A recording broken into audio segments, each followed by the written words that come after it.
¿Qué tal? ¿Cómo están? Vamos a tener una nueva sesión del curso y hoy día nos vamos a centrar, como saben, en una entrevista al profesor Miguel García Baró.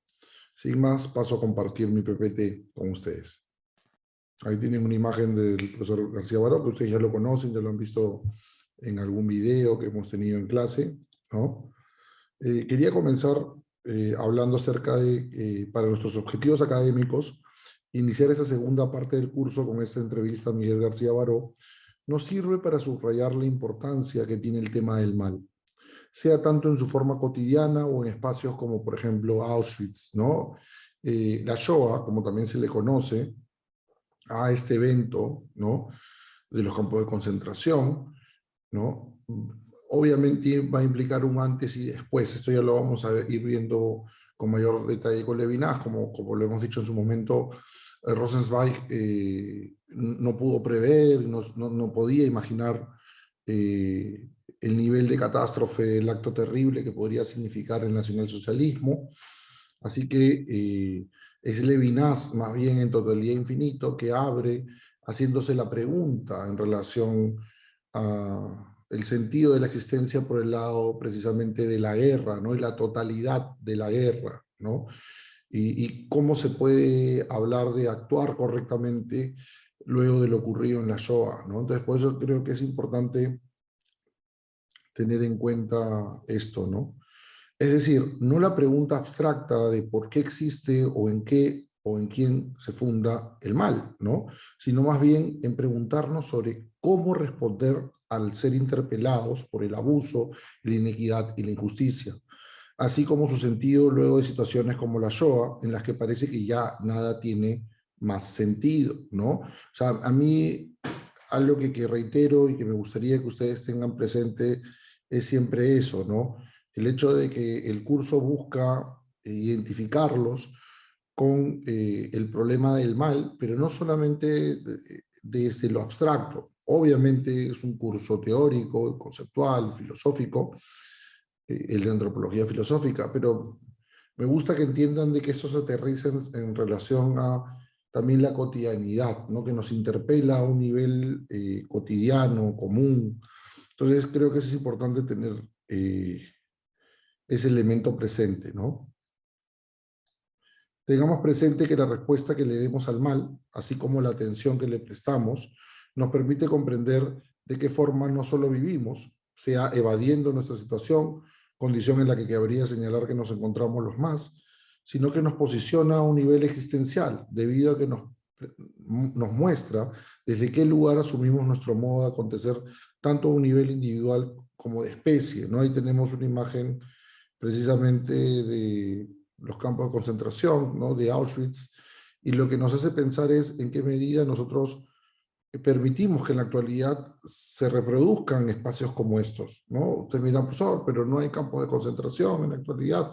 Tal vez no como tales, pero los campos de refugiados, a pesar de todo lo que se hace a un nivel de logística internacional, eh, nos deberían permitir pensar en qué medida hemos abandonado, en qué medida hemos colocado a muchas personas en situaciones realmente preocupantes, ¿no? Y que cuestionan nuestra propia dignidad, ¿no?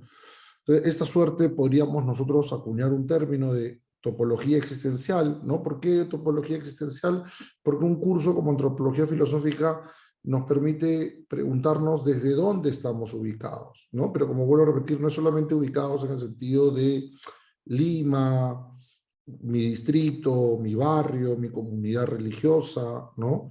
Sino desde dónde estoy ubicado en el sentido de qué me interpela, qué me llama, qué me connota, qué me preocupa, qué me parece relevante, ¿no? Porque de algún modo podemos sufrir esto que el sociólogo Sigmund Bauman llamaba como adiaforización, ¿no? Cuando ocurren tantas cosas, ¿no? En las noticias vemos tantas situaciones de abuso, de inequidad, vemos tantas cosas que se suscitan y una va reemplazando a la otra y a la otra y a la otra, que ya pareciera que nada importa, que nada tiene sentido, y los dramas y las inequidades y las injusticias diarias que deberían interpelarnos, llamarnos, nuestra atención, muchas veces quedan en suspenso, ¿no?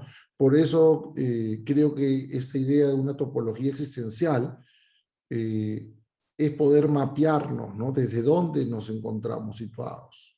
Y como vuelvo a repetir, no es solamente una cuestión material, sino también afectiva, existencial, de conciencia de nuestra responsabilidad en relación con los otros, con las otras, ¿no?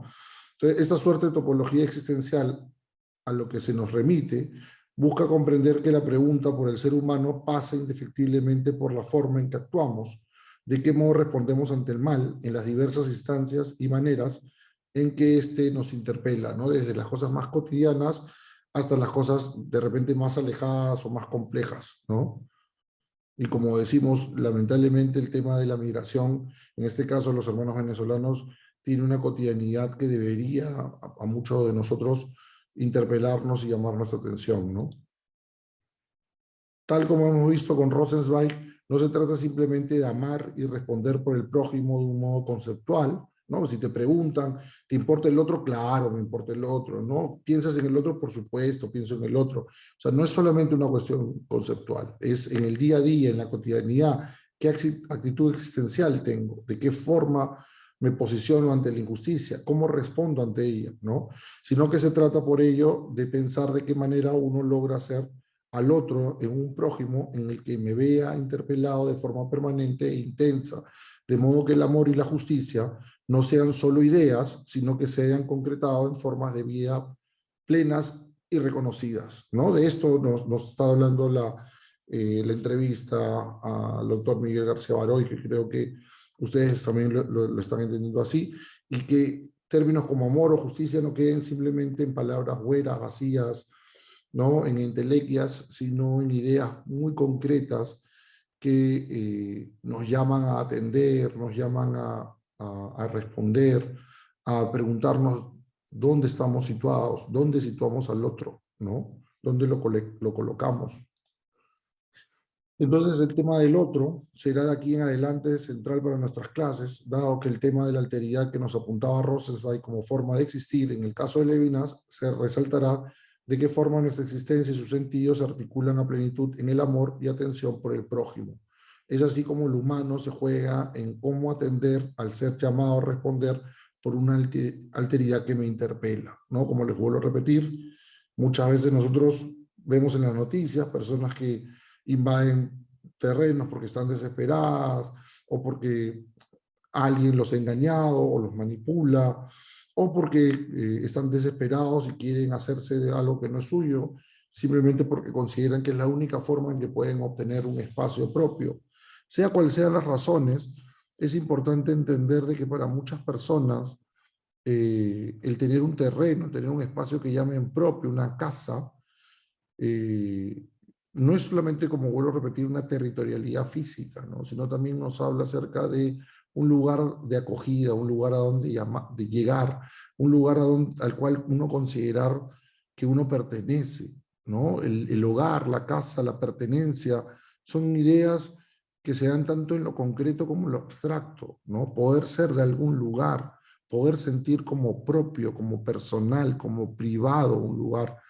Hago estas referencias porque están en el pensamiento levinasiano, ¿no? En qué medida hay algún espacio que sea propio y de qué forma podemos hablar de estar en algún espacio propio, en un mundo que cada vez nos arrincona y nos hace sentir perseguidos, abandonados, olvidados, violentados, ¿no? También es importante tener presente que la acción se vincula a la libertad. Por ello, no estamos sujetos a un destino que nos aguarda cual guión en una trama, ¿no? No es que hemos venido al mundo y ya estamos totalmente predestinados, no. No, si no, no habría tantas personas, por ejemplo, piensen, como lo dice muy bien Baró en su entrevista, ¿no? Que llegan simplemente y viven muy poco tiempo, viven sin ninguna actividad en particular, ¿no? O sea, no todos tenemos un destino ya fijado, pero tenemos la libertad de, al atender a la situación, al llamado, a la injusticia que nos interpela, cómo actuamos, qué hacemos, cómo podemos ayudar. Entonces ahí es cuando nuestra libertad se pone en práctica. Lo más probable es que muchas veces nuestras vidas no tengan contextos elaborados y complejos en el que el heroísmo nos interpele, ¿no? Pero si tenemos la posibilidad de actuar, de poder ayudar a otras, a otros, creo que es importante tenerlo eso en cuenta, ¿no? Pero lo cierto es que queda en nosotros estar atentos para responder ahí donde parece que no tiene sentido hacerlo. Es cuidando del otro, respondiendo de forma honesta y justa, no por un mandato irracional, más bien debido a que sería probable que la injusticia nos cegara o que limitara nuestro actuar. El poder sobreponernos ante el influjo de la inequidad y el abuso, que hace muchas veces que evadamos, que digamos, este no es mi tema, no es mi problema, no es mi asunto, ellos se lo han buscado, ellos no se esfuerzan, ellos no luchan, ¿no? En vez de sentirme llamado, comprometido, vinculado, ¿no? A actuar, a hacer algo, a pensar algo. Entonces, ¿por qué tenemos la capacidad de responder? Porque tenemos amor. Y el amor, como vuelvo a repetirlo, no lo vean desde una visión cursi, romántica, ¿no? Sino el amor como la capacidad de poder dar cuenta de los demás y dar cuenta de nosotros mismos a través del amor, el afecto, el cuidado que le ponemos a los demás. Tener una vida forma parte del amor, ¿no? De que alguien nos dio esa vida. O sea, nosotros no somos seres autárquicos, seres que nos creamos a nosotros mismos, que dependemos solamente de nosotros, ¿no? Sino que nuestra vida, tanto desde su inicio y luego en su desarrollo, siempre depende de los demás, siempre está articulada en relación a los demás. Es cierto que el mundo contemporáneo cada vez nos aísla y nos hace sentir, como bien apunta Byung-Chul Han, como individuos que simplemente quieren producir y hacer y trabajar y rendir y recibir un sueldo en relación a ese rendimiento. Y de esa forma pues nos vamos alienando de nuestros afectos, de nuestros sentimientos, de nuestras emociones, de nuestras amistades, porque todo lo vamos resumiendo en relación al hecho de la productividad, el resultado y su lógica. Pero lo cierto es que como seres humanos tenemos la capacidad de precisamente sentirnos interpelados por el amor, ¿no? Llegamos al mundo desde una vulnerabilidad que más que afincarnos o condicionarnos hacia el miedo a la muerte, debería emanciparnos de ese miedo a la muerte y brindarnos la posibilidad de entender de que somos libres para actuar, porque venimos al amor, venimos desde el amor y vamos hacia él. Y la mejor forma de ir hacia el amor es actuando en compromiso con otras y con otros. Y creo que ese punto es importante que lo tengamos en cuenta, ¿no? ¿Qué es lo que define al ser humano? Lo que define al ser humano es esa libertad de poder actuar en corresponsabilidad con los otros. Nos dice, y con esto cerramos el día de hoy, ¿no? Nos dice García Baró, en cambio, cada uno de nosotros si puede en algún momento hacer brillar, sobre todo para los demás, pero también para sí mismo, que la increíble verdad es que el fondo último de la realidad es el amor absoluto, el bien perfecto. Eso es todo. Es para eso para lo que se vive, no para sostener instituciones o levantar obras literarias, no. Eso solo. Fin de la cita. Eso es lo que remite García Baró como eso solo, tiene que ver precisamente con el amor, ¿no? Con la capacidad de amar, con la capacidad de actuar en relación a ese amor. Espero que este video les haya ayudado a comprender un poco más las ideas que están en esta entrevista, que es algo extensa, pero que creo que, como digo yo, sirve para poder, como una suerte de anclaje o vínculo entre Rosenzweig y Levinas, y que nos permita ir entrando en esta segunda mitad del curso y pudiendo comprender mejor hacia dónde estamos yendo, de qué hablamos cuando hablamos de antropología filosófica, qué es lo que define al ser humano y cómo el tema del amor, la libertad, la justicia, son temas centrales cuando hablamos del ser humano. Eso es todo de mi parte, agradecerles como siempre por su atención y nos vemos en clase. Hasta luego.